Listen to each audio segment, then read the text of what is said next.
കാര്യത്തിലാ നിങ്ങൾ വേദനിക്കുന്നത്? എന്തു നിയോഗമാ പേപ്പറിൽ എഴുതി 3 നിയോഗം എഴുതി വച്ചിരിക്കുന്നെന്ന് ദൈവം ഓർക്കുന്നു, ദൈവം അത് കാണുന്നു. അതിൽ കൂടുതൽ എന്താണ് വേണ്ടത്? എന്നിട്ട് അടുത്ത വാക്യം നോക്കൂ. ഒരു ഗ്രന്ഥം എഴുതപ്പെട്ടു, സൈന്യങ്ങളുടെ കർത്താവ് അരുളി ചെയ്യുന്നു, അവർ എൻ്റെ ആയിരിക്കും.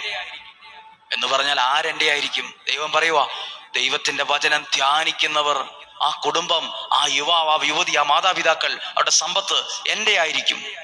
സ്വന്തം പോലെ ദൈവം അതിനെ കാണും. പ്രിയപ്പെട്ട വചനം കേൾക്കുന്ന നിങ്ങൾ ദൈവത്തിന്റെ സ്വന്തമാണ്. നിങ്ങളുടെ കുടുംബം ദൈവത്തിൻ്റെയാണ്. നിങ്ങൾക്കുള്ളതൊക്കെയും ദൈവത്തിൻ്റെയാണ്. ഈ ശുശ്രൂഷ ദൈവത്തിൻ്റെയാണ്. ഈ ആരോഗ്യം ദൈവം തന്നതാണ്.